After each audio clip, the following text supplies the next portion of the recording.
terima kasih masih bersama kami. Ketua BNP 2 TKI Jumhur Hidayat Senin siang bertemu dengan Ketua MPR Sidarto Danusubroto dan Wasekjen PDIP Ahmad Basarah. Namun ketiganya enggan berkomentar terkait masuknya Jumhur di partai berlambang banteng itu. Dan memang banyak permasalahan yang harus diselesaikan. Jumhur Hidayat diterima Ketua MPR yang juga politisi senior PDIP Sidarto di ruang pimpinan MPR. Hadir juga Wasekjen PDIP Ahmad Basarah yang ditugasi Ketum PDIP Megawati Soekarno Putri untuk melihat kemampuan Jumhur Hidayat.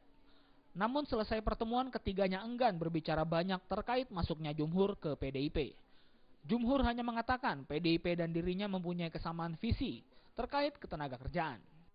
Ya, yang pertama memang kita harus bekerja keras. Tadi saya juga mendiskusikan dengan beliau bahwa kalau kita bisa lebih mandiri ya dalam pengertian membangun kekuatan ekonomi sendiri ya, bahkan yang utama itu pangan misalnya. Kita diskusi tadi sana kita tidak mengimpor banyak bahan pangan gitu ya. Itu akan ada ratusan ribu jutaan orang bisa bekerja di tanah air.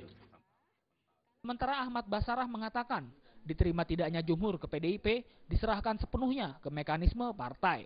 Namun Ahmad Basarah berjanji akan melaporkan hasil pertemuan dirinya dengan Jumhur ke Ketua Umum Megawati Soekarno Putri. Lapor ke DPP partai. Kan saya di sini hanya penugasan sebagai wakil sekjen bidang program yang memang bertugas untuk melakukan penggalangan atau mark-forming, penyusunan kekuatan bagi kepentingan PDI Perjuangan menang di pemilu legislatif dan pemilu presiden. Hasil pertemuan ini nanti saya akan laporkan kepada DPP partai dan saya kira DPP partai akan memberikan respon terhadap pertemuan kami pada hari ini karena Pak Darto juga. Dari Jakarta, Gus Purwoko melaporkan. Kabut asap yang terjadi di Provinsi Riau makin mengkhawatirkan. Menanggapi hal tersebut, Presiden Susilo Bambang Yudhoyono menginstruksikan agar pelaku pembakaran hutan di Riau segera diadili. Hal ini dilakukan agar masyarakat bisa mengetahui bahwa ada sanksi bagi pelaku pembakaran hutan.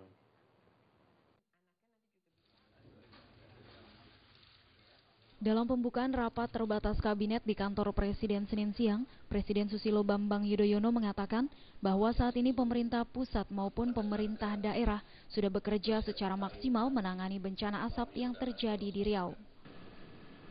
Namun belum sepenuhnya teratasi karena beberapa faktor, seperti cuaca di tahun ini yang kembali tidak normal, terlebih lagi adanya ramalan El Nino di tahun 2014 dengan cuaca yang semakin ekstrim itu, maka hutan dan lahan akan mudah terbakar. Selain itu, kelalaian dari manusia itu sendiri baik yang dilakukan penduduk lokal maupun perusahaan-perusahaan juga menjadi faktor belum teratasinya bencana asap di Riau. Lebih lanjut, SBY menjelaskan bahwa sejumlah orang diperiksa dan menginstruksikan agar pengadilan dipercepat, sehingga rakyat mengetahui bahwa yang lalai diberikan sanksi. Upaya ini dilakukan agar ada efek jera bagi masyarakat, agar tidak lagi melakukan tindakan ceroboh, apalagi dengan sengaja membakar. Akibat dari pembakaran ini dianggap telah merepotkan ratusan ribu masyarakat, mengganggu penerbangan dan aktivitas lain.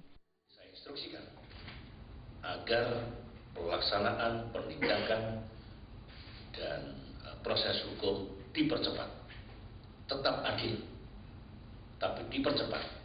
Dengan demikian akan menimbulkan efek yang baik untuk tidak begitu saja mereka ceroboh, sengaja membakar dan tidak bertanggung jawab yang akan menyusahkan ratusan ribu saudara-saudaranya, mengganggu kesehatan mereka, mengganggu penerbangan dan aktivitas yang lain.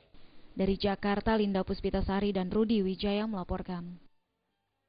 Kualitas udara Kota Pekanbaru mulai memasuki level berbahaya akibat bencana kabut asap yang terjadi 1 bulan terakhir ini.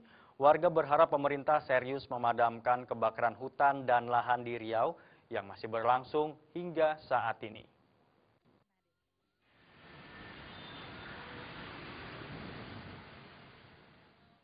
Kualitas udara Kota Pekanbaru yang diselimuti kabut asap pekat mulai memasuki level berbahaya. Alat pemantau Indeks Standar Pencemaran Udara atau ISPU yang berada di beberapa lokasi di dalam kota menunjukkan level berbahaya. Misalnya saja ISPU yang berada di depan kantor Wali Kota Pekanbaru di Jalan Sudirman ini. Alat ini menunjukkan kualitas partikel debu atau PM10 sudah berada di atas angka 200 dpi atau level berbahaya. Warga pun berharap pemerintah lebih serius untuk menangani musibah kabut asap tersebut. Kabut asap ini cepat diatasi lah, jangan sampai berlarut-larut. Soalnya udah hampir 1 bulan lebih kan seperti ini kan. Kita warga Pekanbaru ya tentu sampai di bandara pun tadi sampai jarak pandang sampai 200 meter gitu. Jadi kan terbengkalai semua pekerjaan, terbengkalai anak sekolah pun jadi susah sekolah jadinya kan.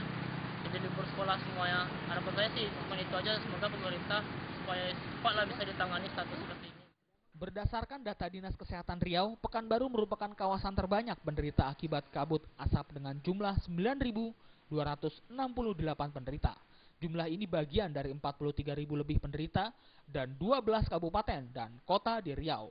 Mereka terserang berbagai penyakit akibat kabut asap seperti ispa, pneumonia, asma, iritasi mata, dan kulit.